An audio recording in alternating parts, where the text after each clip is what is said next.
Bonjour à tous. Nouvelle vidéo aujourd'hui sur le dernier chapitre du thème 3 d'histoire. Cette vidéo, elle s'adresse à mes premières générales, comme la première, mais elle s'adresse également à mes premières STMG, puisque ce que l'on va étudier dans ce troisième chapitre fait partie de ce thème 3 également du programme de première technologique. Donc je vous invite tous ici à regarder cette vidéo. Vous avez été nombreux, et j'en profite, à m'envoyer des messages très sympathiques concernant la première vidéo. Je vous en remercie donc, mais n'hésitez pas également à me dire s'il y a des choses que vous aimeriez que je rajoute afin que vous puissiez mieux assimiler la leçon. Vous avez été également nombreux à faire le petit défi que je vous avais demandé sur Pronote, et qui était celui de trouver le petit miaulement du chat qui était incrusté dans la première vidéo. Je vous en remettrai un à la fin de cette vidéo. Je vais faire comme les youtubeurs ici pour garder en haleine, en suspense, et donc qui pourra potentiellement déboucher sur un point en plus au QCM si vous le souhaitez. Voilà, donc vous verrez ça à la fin de la vidéo. Allez, revenons à des choses plus sérieuses. Chapitre 3, métropole et colonie dans la période qui nous intéresse toujours, 1870-1914. Alors, ce troisième chapitre, il intervient après le premier, sur la mise en place du projet républicain, le deuxième que l'on a vu la fois dernière sur la permanence et les mutations de la société française. Ce dernier chapitre du thème 3 va ici traiter la politique coloniale de la Troisième République. Alors, commençons par définir, comme d'habitude, les termes du sujet. Le premier terme qui transparaît dans ce chapitre, c'est le terme de métropole. Alors, vous avez la définition sur votre fiche de vocabulaire que je vous mets en pièce jointe sur Pronote, mais on va y revenir sur cette définition, puisque métropole ici apparaît au singulier. La métropole est un pays à la tête d'un empire colonial qui a conquis et qui domine des colonies. Métropole au singulier, puisqu'on va surtout s'intéresser ici à la France, qui va être ici une métropole à la tête d'un empire colonial. Colonies, au pluriel, qui sont des territoires conquis, dominés et exploités par une puissance étrangère. Ici, en l'occurrence, la France. Vous voyez apparaître en introduction deux documents. Ces deux documents, vous avez ici le premier qui sont des vignettes de couleur de la marque Chocolat Poulain qui ont été diffusées notamment auprès des enfants. On en propose ici 4 dans ce premier document, sur une série complète de 12 visant à mettre en scène, entre guillemets, notre empire colonial. La vision présentée est celle d'une colonisation harmonieuse, avec des figures stéréotypées des populations. Vous voyez ici apparaître des vêtements traditionnels, des visages souriants par exemple. Ces vignettes permettent également de montrer la mise en scène du commerce colonial, puisqu'on peut y voir des produits exotiques comme le cacao, par exemple. On a ici l'intérêt des colonies pour la métropole qui transparaît dans ce premier document. Le deuxième document que vous voyez apparaître à l'écran, c'est une image d'Épinal, qui est une estampe populaire de vive couleur. Celle-ci représente la prise de Langsong en 1885 lors de la conquête du Tonkin, qui voit s'affronter des troupes françaises composées partiellement de troupes coloniales et de troupes chinoises. C'est la guerre franco-chinoise entre août 1884 et avril 1885. Posons-nous une question sur ces deux documents d'introduction. Quels aspects de la colonisation ces deux images mettent-elles en valeur ? On voit transparaître dans ces deux documents surtout la violence de la conquête militaire, et une armée française qui s'en retrouve victorieuse. Mais ces deux documents visent également à interroger la colonisation, en s'appuyant sur des clichés qu'il s'agira ensuite de déconstruire tout au long de ce chapitre. Vous voyez à l'écran l'introduction qui est à prendre en note, et donc cette colonisation de la Troisième République qui débute à partir des années 1880, surtout en Afrique subsaharienne et en Asie du Sud-Est principalement. Ces documents d'introduction qui induisent que la France administre, aménage et exploite ces territoires colonisés à son profit, Cela va bien entendu transformer ces territoires. Et ce qu'il y a à retenir dans cette introduction, puisque ça va être le fil rouge de tout notre chapitre, c'est que cette colonisation ne va pas être sans débat en métropole, car vous comprenez bien la difficulté à allier les valeurs portées par ce régime républicain et la violence qui est exercée dans ces colonies. On a déjà vu dans le chapitre 2 qu'on avait des tensions dues à cette transformation de la société et cette permanence du processus d'industrialisation. Ici, on va bien voir que cette violence qui est exercée dans les colonies va parfois être à l'opposé des valeurs républicaines qui sont défendues dans la métropole. Et la problématique qui en découle, de 1870 à 1914, comment la Troisième République tente-t-elle de concilier ses valeurs et les enjeux liés à la colonisation? Alors, avant la première grande partie, je vous propose un petit quiz pour un petit rappel ici des notions du collège, puisque c'est un chapitre que vous avez vu normalement en 4e. Et donc, première question que je vous pose, sur laquelle vous pouvez appuyer sur pause avant d'y répondre, si vous le souhaitez. Sous la Troisième République, l'Algérie est une colonie particulière du point de vue de la France, car c'est la plus ancienne des colonies françaises, elle est organisée en départements et n'a pas le statut de colonie, où on y exploite des hydrocarbures. Alors appuyez sur pause, réfléchissez, et réappuyez sur play pour voir si vous avez la bonne réponse. Alors la bonne réponse, c'était « Elle est organisée en département et n'a pas le statut de colonie ». On verra notamment que le cas de l'Algérie est assez particulier, et effectivement, c'est un pays qui a été départementalisé pendant cette période. Deuxième question. Jules Ferry s'est opposé à la conquête coloniale au nom des valeurs de la République, s'est rallié à la politique coloniale après en avoir été un opposant, ou est à l'origine de la politique coloniale de la Troisième République? C'est le petit 3. Jules Ferry est à l'origine de la politique coloniale de la Troisième République, on le reverra dans ce chapitre, et on verra également, et vous l'avez normalement déjà vu en 4e, qu'on s'écarte un peu ici de l'image qu'on a généralement ici de ce personnage. Troisième. Un protectorat est un pays allié d'une autre puissance, un pays sous domination d'une puissance coloniale ou un pays neutre. C'est un pays sous domination d'une puissance coloniale. C'est notamment une notion qui est à connaître et qui apparaît ici sur votre fiche de vocabulaire. Enfin, dernière question, petit 4. Des expositions coloniales sont organisées en métropole pour développer le commerce entre les colonies et la métropole, pour faire découvrir la métropole aux populations indigènes, ou pour développer l'attachement à l'idée coloniale auprès des Français. Eh bien, c'est la troisième réponse. Effectivement, on a des expositions coloniales qui sont organisées en France et qui ont pour but principal ici de développer l'attachement à l'idée coloniale auprès des Français. Vous avez peut-être dû voir au collège qu'on a des contre-expositions coloniales également qui apparaissent, mais qui ont beaucoup moins de succès que les expositions originelles. Allez, première grande partie de notre chapitre 3, la construction de l'empire colonial français. Petit a, un empire colonial vaste et peuplé. Alors, pour commencer cette première grande partie, vous voyez à l'écran deux cartes. Ces deux cartes, vous le voyez grâce au titre, représentent les empires coloniaux, alors pas seulement ceux de la France, mais les empires coloniaux au début de la période qui nous intéresse, en 1870, et à la fin de notre borne chronologique, qui est l'année 1914. On voit apparaître sur ces deux cartes les deux plus grands empires coloniaux du monde à cette époque.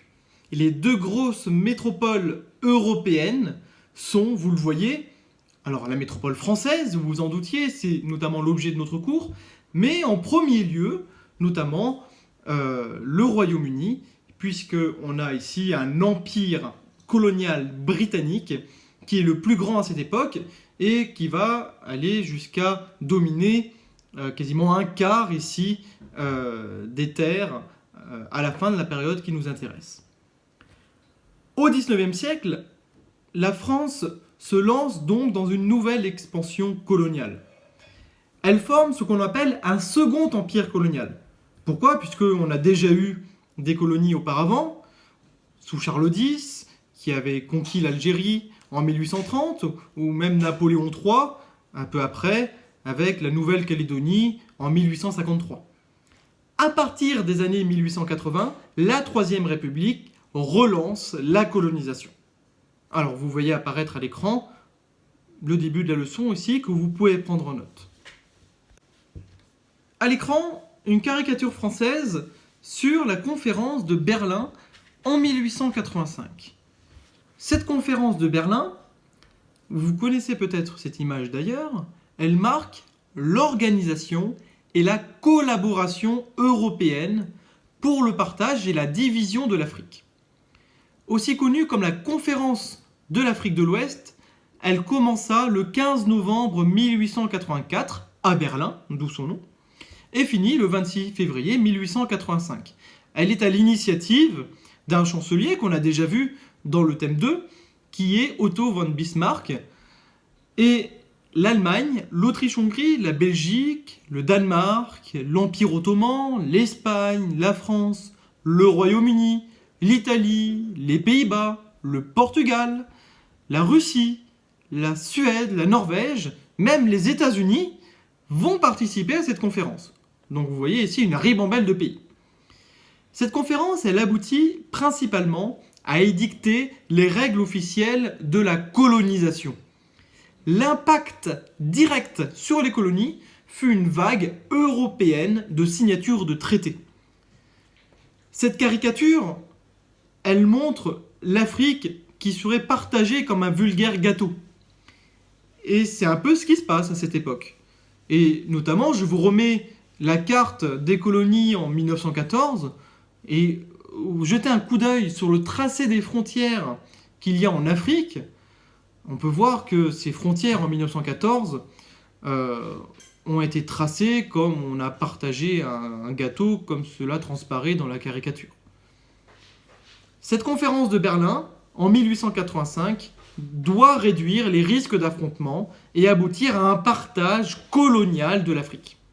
Cependant, malgré cette organisation qui se met en place, on a des tensions, certes épisodiques, mais des tensions qui vont apparaître entre les deux grandes puissances européennes, les deux grandes puissances coloniales, on l'a dit, la France et le Royaume-Uni. C'est notamment l'objet du premier PPO sur l'épisode qui est celui de Fashoda en 1898. Alors, Fashoda, qu'est-ce que c'est ? Fashoda, c'est un poste militaire qui est situé à 650 km au sud de la capitale soudanaise de Khartoum. Alors, c'était à l'époque où le Soudan était un pays uni. Aujourd'hui, c'est un pays qui est divisé en deux entre le Nord-Soudan et le Sud-Soudan. Khartoum est d'ailleurs toujours la capitale du Nord-Soudan. Entre 1865, date de sa création, et 1884, qui est l'année de son démantèlement, Fashoda est donc un poste militaire égyptien qui était à la base destiné à lutter contre les trafiquants arabes. Ce qui est intéressant à travers ce premier PPO, c'est que Fashoda va devenir ici un lieu de tension énorme, très importante entre les deux puissances coloniales que sont la France et le Royaume-Uni. Pourquoi ? Puisque on a un colonel français, Jean-Baptiste Marchand, qui est le premier à arriver ici à Fashoda et à conquérir ce territoire. On est vraiment dans cette colonisation en Afrique où premier arrivé, premier servi, c'est au premier qui plantera le drapeau sur un territoire qui le dominera. Les Français arrivent donc en premier. Mais, parce qu'il faut un grand mais, sinon ça ne ferait pas un PPO, le 18 septembre 1898, on a la perfide Albion, ces Anglais qui vont arriver à Fashoda avec le Lord Kitchener, qui va être à la tête du corps expéditionnaire britannique, et on va avoir ces deux corps expéditionnaires, français et anglais, qui vont se retrouver face à face à ce poste militaire. Alors, problème, qu'est-ce qu'on fait ? Est-ce que c'est la France qui doit garder ce poste militaire de Fashoda, qui était en plus un territoire stratégique, parce qu'elle est arrivée en première, ou est-ce que ce territoire doit revenir aux Britanniques qui sont arrivés beaucoup plus nombreux ici que le corps expéditionnaire français ? Ils étaient en supériorité numérique Et on est vraiment à deux doigts d'une guerre entre les deux pays, à Fashoda, pour savoir qui dominera ce territoire. Alors, on a tout d'abord des négociations d'une solution diplomatique, mais qui vont se dérouler ces négociations dans un contexte de surenchère nationaliste de part et d'autre de la Manche. On a les journaux de chaque pays qui vont crier à la guerre à cette période, même si l'étude des témoignages des diplomates montre que malgré tout, on en est encore très loin. Le 3 novembre 1898, Jean-Baptiste Marchand reçoit l'ordre de reculer. Il va obéir à cet ordre du gouvernement et rentre via Djibouti en France. Et son accueil en France va être un accueil très populaire. Et on le voit à travers ce premier document, cette image d'Épinal qui montre bien ici la popularité dont le colonel Marchand a à son retour en France. Finalement, donc, la France renonce à ses positions sur le bassin du Nil et ses positions définitivement sur l'Égypte. Cet épisode de Fashoda permet malgré tout de solder les contentieux entre les deux pays, paradoxalement. Et ça va permettre à la France et au Royaume-Uni d'initier un rapprochement entre eux. Et d'ailleurs, c'est après cet épisode de Fashoda que va être signé ce qu'on va appeler l'entente cordiale en 1904, ce qui apparaît ici dans l'allégorie du document 2. Donc cet épisode de Fashoda est extrêmement important. On voit toujours en 1898 qu'on a deux pays rivaux depuis des siècles qui n'ont cessé de se faire la guerre, et ce petit territoire de Fashoda est l'expression de cette rivalité transcendante entre les deux pays. Mais, paradoxalement, c'est avec les négociations diplomatiques qu'il y a eu entre ces deux pays qu'on s'est rendu compte que finalement, la France et l'Angleterre, ça pouvait être deux pays qui, au lieu de se faire la guerre comme elles avaient l'habitude de le faire ces derniers siècles, pouvaient être deux pays, alors non pas de suite alliés, mais en tout cas deux pays qui pouvaient discuter entre eux et trouver des solutions ici pacifiques. Je vous mets à l'écran ce qu'il y a à retenir sur ce premier PPO.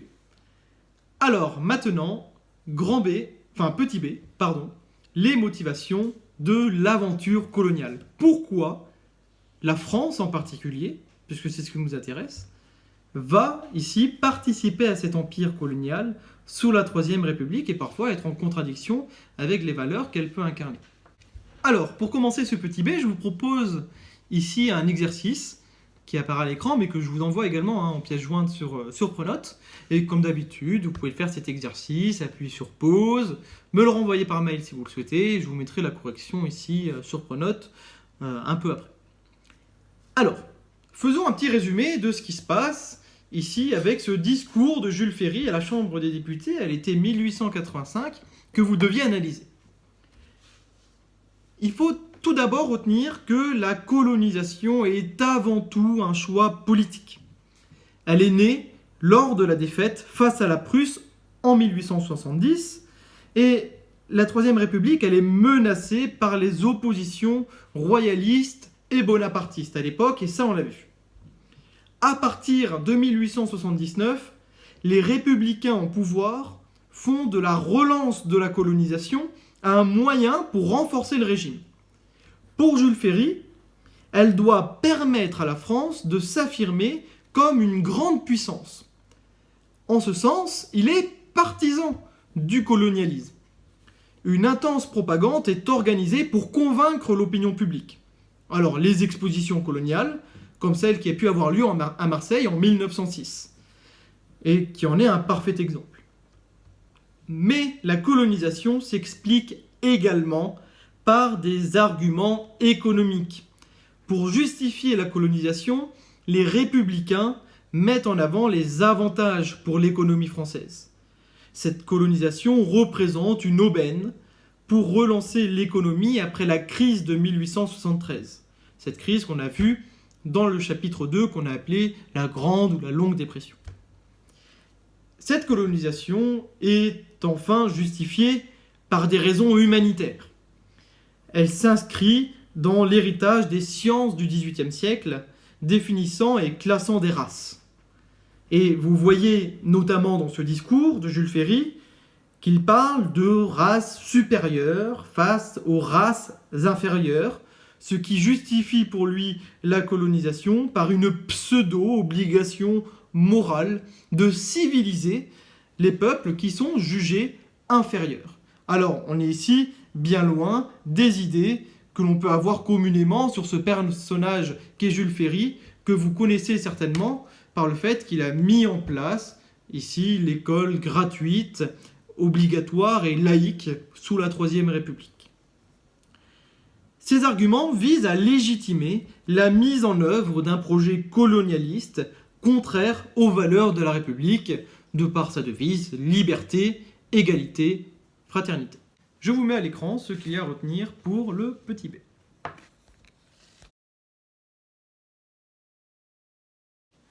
Petit c, acteurs et adversaires de la colonisation.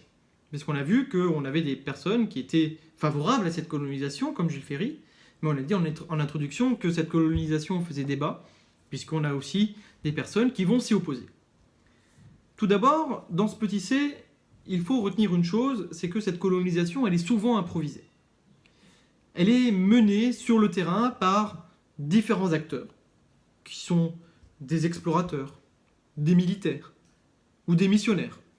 En Afrique, on peut prendre l'exemple d'un personnage que je vous mets à l'écran, qui est Pierre Savorgnan de Brazza, qui signe des traités en 1880 autour du fleuve Congo, et qui va précéder l'implantation officielle de la France. Alors ça va donner naissance au Congo français de 1891, mais on voit bien ici qu'avec Pierre Savorgnan de Brazza, on a ici vraiment une colonisation qui est parfois improvisée. Je vous mets ici ce que vous pouvez prendre en note dans votre leçon.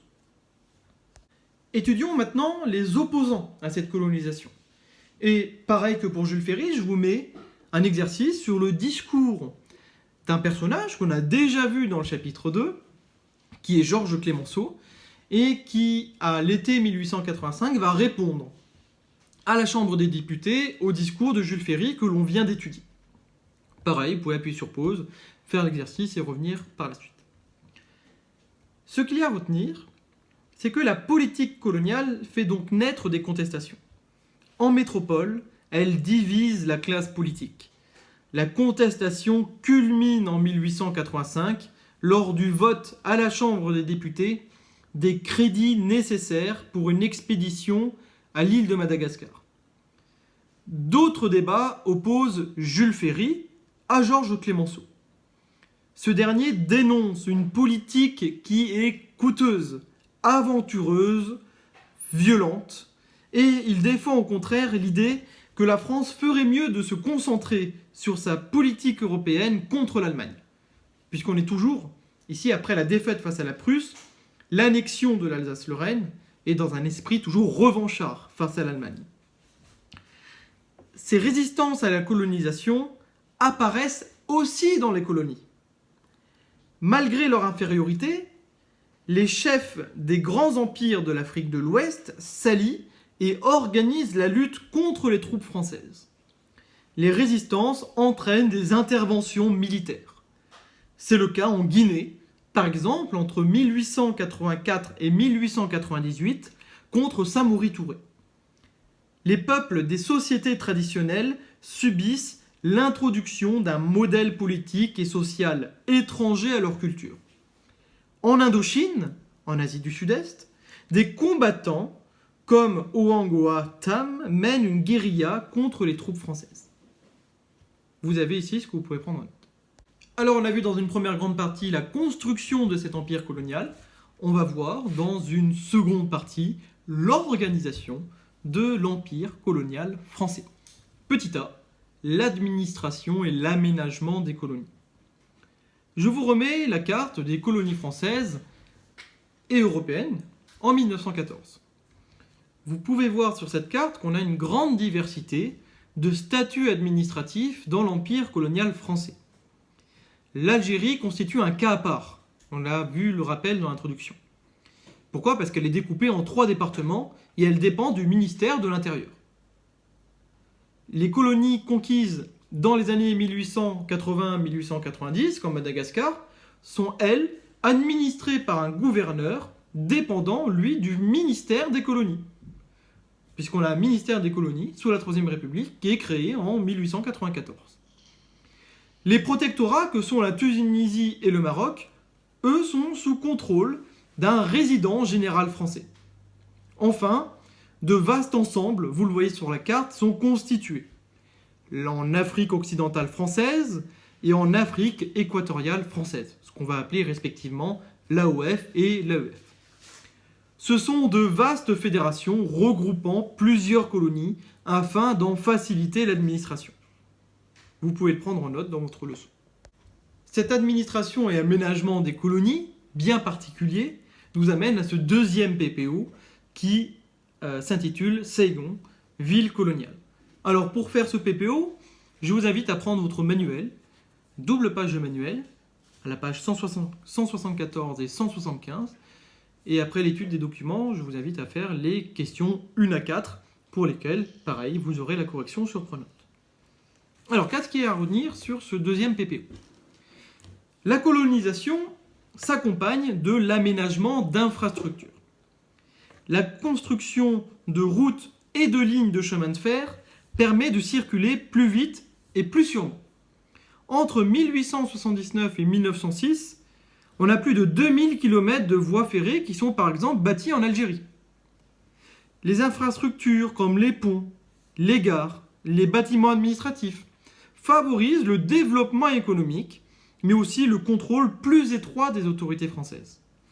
La colonisation transforme les villes, comme c'est le cas pour notre PPO à Saigon. Alors cette ville, c'est tout d'abord un pôle politique majeur, car le siège du gouvernement général, s'y trouve.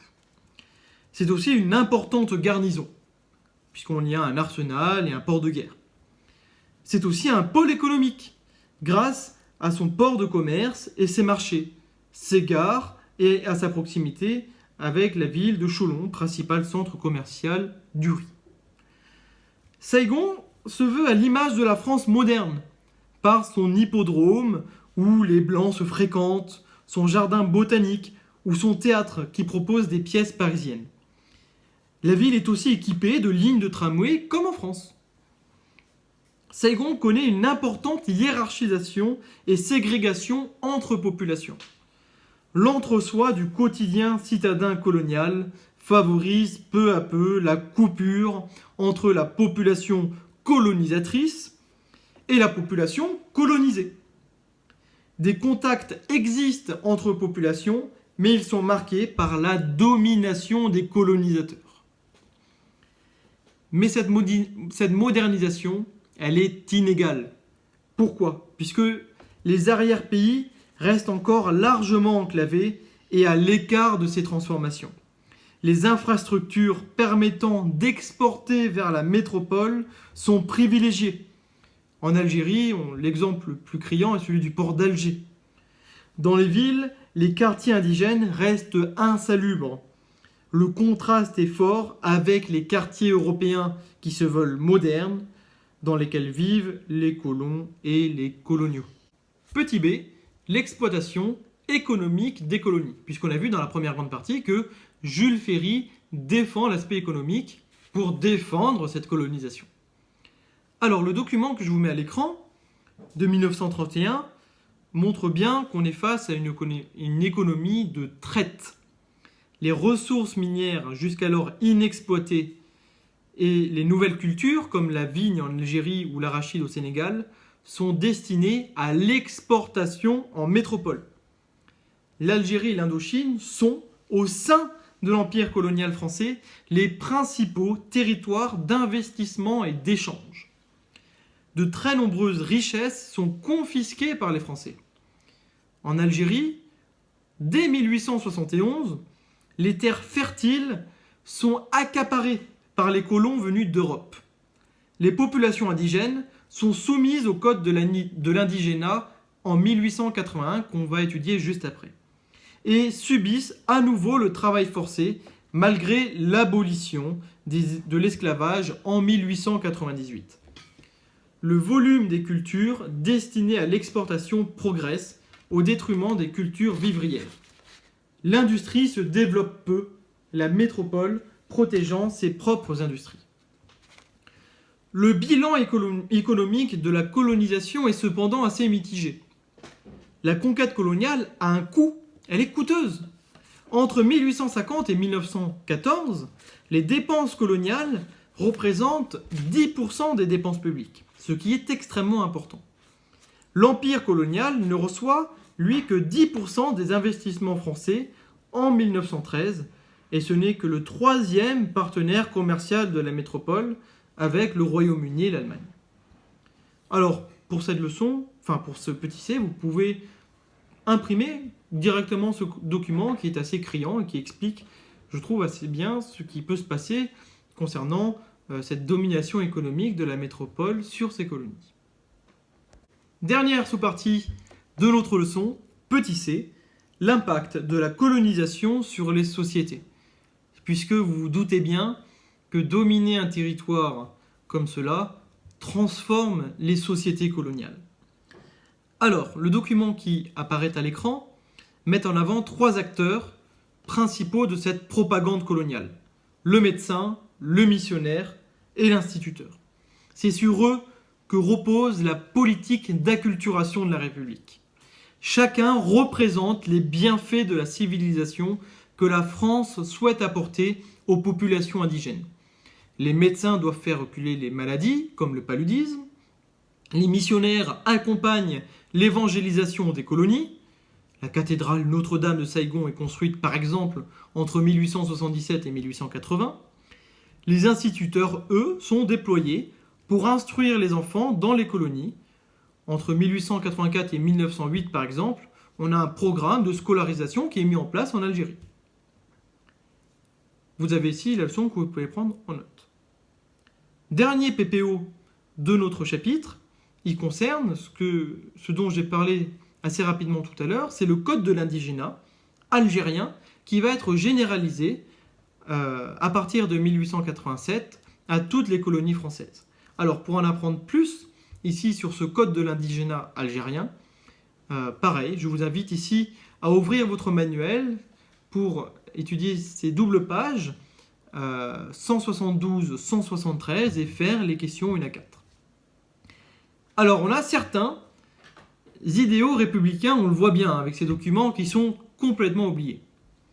La société coloniale, elle se caractérise surtout par ses inégalités et sa violence. La ségrégation, elle est omniprésente entre Européens et indigènes. Et après 1887, le code de l'indigénat, qui était jusque-là réservé à l'Algérie, est étendu à la totalité des colonies françaises. Il définit des peines spéciales pour les indigènes, les laissant dans une position d'infériorité juridique. Ce code de l'indigénat suscite de rares critiques en métropole, comme dans les colonies. Il est abandonné dans certaines colonies, en Indochine par exemple en 1903. Dans les colonies, l'assimilation est bien culturelle, mais pas juridique. L'empire colonial français est traversé par des révoltes permanentes. Le refus de reconnaître la culture indigène et les excès de la domination provoquent des soulèvements. À Madagascar, le général Gallieni instaure avec brutalité un protectorat français. Et la reine, Ranavalona III, après une rébellion anti-française violemment réprimée, est exilée sur l'île de la Réunion en 1897. Il ne nous reste plus qu'à conclure. Un petit rappel de la problématique. Je vous avais demandé, de 1870 à 1914, comment la Troisième République tente-t-elle de concilier ses valeurs et les enjeux liés à la colonisation. Tout d'abord, et notez-le, dès les années 1880, la France lance une nouvelle phase de colonisation en Afrique et en Asie afin d'asseoir la stabilité de la République et la puissance de la France dans le monde. Elle conquiert des territoires par la force, elle administre et elle exploite ces territoires à son profit. Mais cette colonisation, elle fait débat en métropole. et elle rencontre de vives résistances au sein des colonies. La France y répond par la violence, afin de conserver sa mainmise sur un empire colonial qui, en 1914, à la fin de notre borne chronologique, est le deuxième plus vaste et plus peuplé au monde, après celui britannique. Vous avez en conclusion également 3 documents. Comme pour le deuxième chapitre, un schéma bilan sous la forme d'une carte mentale, une frise chronologique qui reprend les dates principales de ce dernier chapitre du thème 3, mais également un résumé de 3 personnages que je juge importants à connaître, Jules Ferry et Georges Clemenceau pour leur opposition ici, ou leur rattachement à cette colonisation, mais aussi cet exemple que j'ai détaillé dans le petit c ici sur la reine Ranavalona III, qui est la dernière reine ici de Madagascar. Alors, reprenons un peu cette carte mentale. Et vous voyez bien ici que ce qui nous intéresse, c'est comment s'est constitué ce vaste empire colonial et quelles conséquences ça a pu avoir, notamment, bien sûr, dans les colonies, mais aussi en métropole. Tout d'abord, pourquoi on a la constitution d'un second empire colonial ? On peut le voir sur ce schéma bilan par le fait que, tout d'abord, on a un choc de cette défaite face à la Prusse en 1870. Et on est dans un contexte de rivalité entre les pays européens. Et on voit bien ici que la colonisation peut être un signe de puissance. Et on a également aussi un héritage d'un début de colonisation qui était antérieur ici à la Troisième République. Cet empire colonial français, il va d'abord être exploité économiquement. Mais il va aussi être organisé administrativement par des fonctionnaires coloniaux qui sont mis en place, notamment on l'a vu dans ce PPO sur Saigon. Et cet empire colonial, ces colonies vont être dominées dans des sociétés qui vont avoir du mal à cohabiter, puisque vous vous doutez bien, on va avoir des tensions, et on l'a vu, entre colons et colonisés. Enfin, cette colonisation, elle apporte son lot de tensions inévitables dans un régime qui se veut républicain. En métropole, on va donc avoir cette opposition entre Jules Ferry et Georges Clemenceau, qui représente bien ici le rattachement de certains et l'opposition d'autres à cette colonisation, mais aussi de vives résistances qui vont avoir lieu au sein des colonies, qui vont se rebeller ici face à la domination française, tout simplement. C'est la fin de notre thème 3, qui était centré sur la Troisième République, alors qui ne prend pas fin en 1914. Il faut bien avoir ça en tête. Mais le prochain thème d'histoire que l'on verra ici portera sur ce qu'on appelle la Grande Guerre, la Première Guerre mondiale, qui débute en 1914. Et c'est pourquoi ici ce thème 3 s'arrêtait à la veille de ces tensions européennes qui vont finir par éclater en 1914. Bonne révision.